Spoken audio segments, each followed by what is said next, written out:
Hello साथियों, दैनिक समसामयिकी और static GK में स्वागत है आप सभी का। तो बेहतर यहाँ पर नोट्स है और बेहतर ही परिणाम आप सभी को मिलने जा रहे हैं। तो अंत तक ज़रूर बने रहेंगे क्योंकि ज़बरदस्त यहाँ पर आज आप सभी के लिए जो है करंट अफेयर्स लेके आया गया है। और साथ ही साथ आप यहाँ पर देखेंगे आप सभी के लिए 10 एमसीक्यू इम्पोर्टेंट क्वेश्चन इसी पे बेस्ड हैं। तो अंत तक बने रहेंगे और चैनल को सब्सक्राइब करना ना भूलें। चलिए स्टार्ट करते हैं आज का महत्वपूर्ण करंट अफेयर्स। तो यहाँ पर आप देखेंगे 24 जुलाई से रिलेटेड समान नागरिक संहिता मध्य प्रदेश, यूके के एआई मंत्री, साथ ही साथ फ्रांस में सोशल मीडिया बैन, और Calcutta Nepal train encash card, Lakadong हल्दी मिशन, राष्ट्रमंडल खेल 2026 और ठाणे क्रीक एआई अभ्यारण्य, आईआईटी कानपुर में इको ग्रीन। चलिए इन तमाम जो है करंट अफेयर्स को स्टार्ट करते हैं। सबसे पहले देखिए ब्रिटेन को मिला है एआई मंत्री, याद रखेंगे एआई मंत्री मिल चुका है। भारतीय मूल के याद रखे हैं कनिष्क नारायण, कौन है कनिष्क नारायण को यूनाइटेड किंगडम का पहला आर्टिफिशियल इंटेलिजेंस एआई मंत्री नियुक्त किया गया है और भारतीय मूल के हैं कनिष्क नारायण। ध्यान देने वाली बात है यह वैश्विक स्तर पर एआई विनिमय की दिशा में एक बड़ा कदम है रेगुलेशन में। आगे देखें, फ्रांस में बच्चों के सोशल मीडिया पर प्रतिबंध लगा दिया गया है, वेरी इंपॉर्टेंट। फ्रांस की संसद ने 15 वर्ष, याद रखेंगे 15 वर्ष से कम आयु के बच्चों के लिए सोशल मीडिया के उपयोग पर प्रतिबंध लगाने वाले विधेयक को मंजूरी दे दी है। पहला देश कौन था, वेरी इंपॉर्टेंट, पहला देश ऑस्ट्रेलिया था जहां 16 साल से कम उम्र के बच्चों पर बैन लगाया गया। और नया देश कौन सा है, फ्रांस, जहां 15 वर्ष से कम, वेरी इंपॉर्टेंट, दोनों क्वेश्चन पूछा जा सकता है तो दोनों को स्टार मार्क कर लेंगे। ऑस्ट्रेलिया में 16 वर्ष और वहीं फ्रांस में 15 वर्ष। चलिए अगला देखते हैं इंपॉर्टेंट, भारत का पहला एआई संचालित पक्षी अभ्यारण्य कौन सा बन गया है। तो याद रखेंगे ठाणे क्रीक फ्लोमिंगो अभ्यारण्य जो भांडुप बर्ड पार्क में है और मुंबई महाराष्ट्र में पड़ता है। लागत लगभग 45 करोड़ आप देख पा रहे होंगे और लगभग 1.5 किलोमीटर के दायरे में। पीआईक्यू से रिलेटेड कुछ चीजें देखते हैं। ठाणे क्रीक को 2022 में रामसर स्थल घोषित किया गया था और अभी 2026 में जो है एआई संचालित पक्षी अभ्यारण्य घोषित किया गया।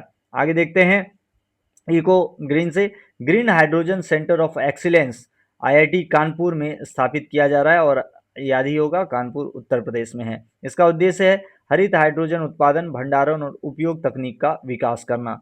चलिए यूसी से रिलेटेड बहुत इंपॉर्टेंट है, एक समान नागरिक संहिता से रिलेटेड।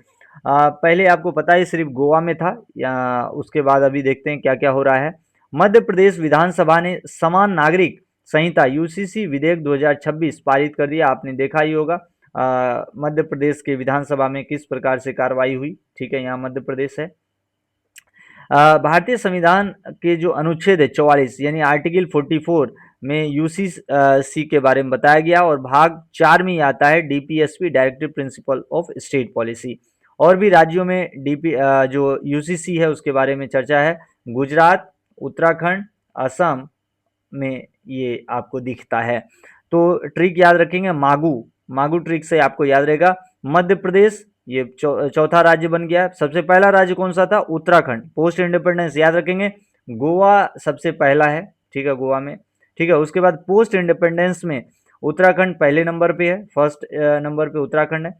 सेकंड नंबर पे गुजरात है, याद रखेंगे सेकंड नंबर पे गुजरात है। तीसरे नंबर पे असम है और चौथे नंबर पे अभी आ गया है मध्य प्रदेश। ये तीनों चारों को याद रखेंगे। पोस्ट इंडिपेंडेंस के बाद कौन सा है, यहाँ पर सबसे पहले उत्तराखंड पहले स्थान पर, गुजरात दूसरे स्थान पर, तीसरे स्थान पर असम और चौथे स्थान पर मध्य प्रदेश आ गया है। Very important. अगला सवाल, भारत नेपाल प्रत्यक्ष वाणिज्यिक मालगाड़ी, जी हाँ, इतिहास में पहली बार कोलकाता बंदरगाह जो भारत में पड़ता है और Viratnagar customs yard Nepal.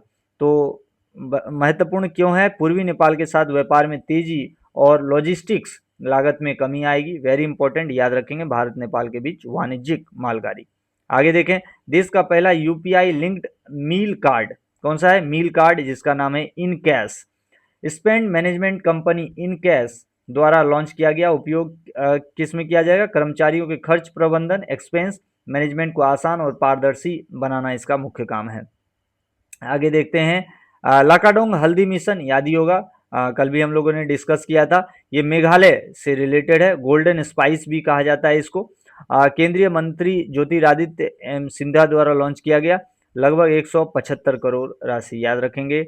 Exam से रिलेटेड क्वेश्चन क्या पूछा जा सकता है? लाकाडोंग हल्दी अपनी उच्च करक्यूमिन सामग्री के कारण विश्व भर में प्रसिद्ध है और 2021 में इसे जीआई टैग भी मिल चुका है।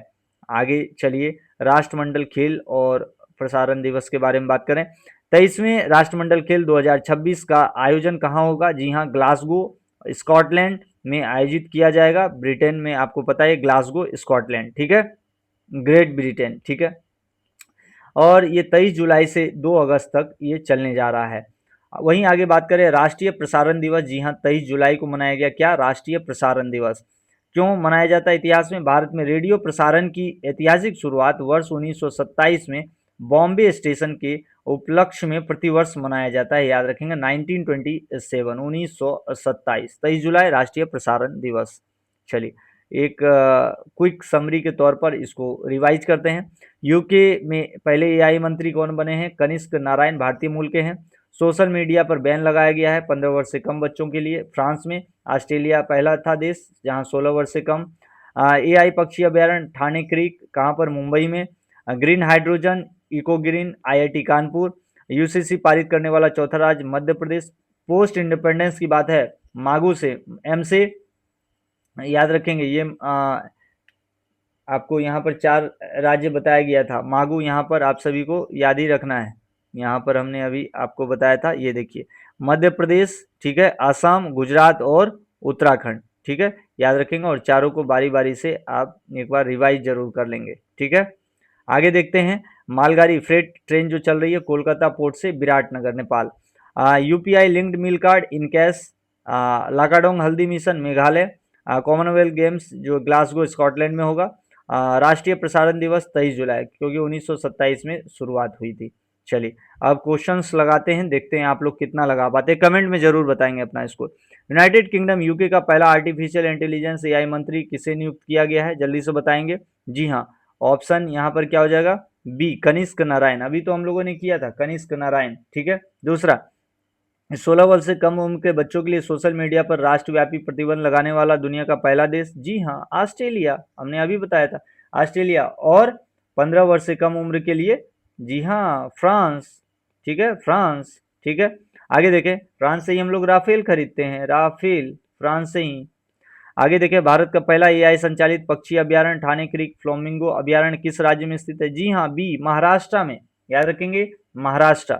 अगला है, हाल ही में green hydrogen centre of excellence की स्थापना कहाँ की गई? जी हाँ, आईआईटी कानपुर। उत्तराखंड, गुजरात और असम के बाद समान नागरिक संहिता आर्टिकल 44 में दिया हुआ है, याद ही होगा। पारित करने वाला देश का चौथा राज्य कौन सा बन गया है? जी हाँ, मध्य प्रदेश, पोस्ट इंडिपेंडेंस में, ठीक है। पहला गोवा है, याद रखेंगे आप सभी, ठीक है। चलिए, पार्ट 2 और 5 क्वेश्चन बच गए हैं। भारत के कोलकाता बंदरगाह से पहली प्रत्यक्ष वाणिज्यिक मालगाड़ी नेपाल के किस कस्टम्स यार्ड में पहुंची है? याद रखेंगे, विराटनगर। 6 का क्या हो जाएगा? सी, विराटनगर। देश का पहला यूपीआई लिंक्ड मील कार्ड किस कंपनी द्वारा लॉन्च किया गया? याद रखेंगे, 7 का बी, इन कैश, याद रखेंगे, इन कैश। लाकाडोंग हल्दी मिशन गोल्डन स्पाइस किस राज्य में लॉन्च किया गया? जी हाँ, इसको याद रखेंगे, बी, 8 का बी, मेघालय, ठीक है। 175 करोड़, याद ही होगा राशि। 23वें कॉमनवेल्थ गेम्स 2026 का आयोजन कहाँ किया जाएगा? जी हाँ, ग्लासगो स्कॉटलैंड, स्कॉटलैंड, याद रखेंगे, ग्लासगो। कब से कब तक? 23 जुलाई, याद रखेंगे, 23 जुलाई। 23 जुलाई से लेकर ये चलेगा 2 अगस्त, 2 अगस्त तक 2026 में। आगे देखें, भारत में राष्ट्रीय प्रसारण दिवस कब मनाया जाता है? याद रखेंगे, 23 जुलाई, अभी मनाया गया था 23 जुलाई, वेरी इंपॉर्टेंट, 23 जुलाई। और 1927 वेरी इंपॉर्टेंट है, याद रखिएगा। इसी दिन भारत में पहली बार रेडियो प्रसारण, याद रखना है, रेडियो प्रसारण की शुरुआत की गई थी। कहाँ से? बॉम्बे स्टेशन से, याद रखेंगे, बॉम्बे। अभी इसका नाम मुंबई हो गया, बट बॉम्बे पुराना नाम था। यहाँ पर आप सभी का विश्लेषण है जिसको आप देख सकते हैं, ठीक है, वेरी इंपॉर्टेंट है। ये आपका यहाँ पर सेशन समाप्त होता है। इस प्रैक्टिस को जरूर आप सभी लगा लेंगे साथियों। तो ये कैसा रहा हमारा सेशन? आप सभी प्लीज़ लाइक ज़रूर करेंगे, साथ ही साथ चैनल को सब्सक्राइब कर लेंगे और कमेंट करना ना भूलें साथियों। ये हमारा प्रयास आपको कैसा लग रहा है, आप कमेंट के माध्यम से ज़रूर बताएंगे। एटलीस्ट अपने एक फ्रेंड को ज़रूर शेयर कर देंगे साथियों, इससे हम लोग का जो है मनोबल बढ़ता है। ठीक है, आप सभी का देखने के लिए बहुत बहुत धन्यवाद, और लास्ट में बस इतना ही कहूँगा, जय हिंद। ठीक है, थैंक यू सो मच दोस्तों।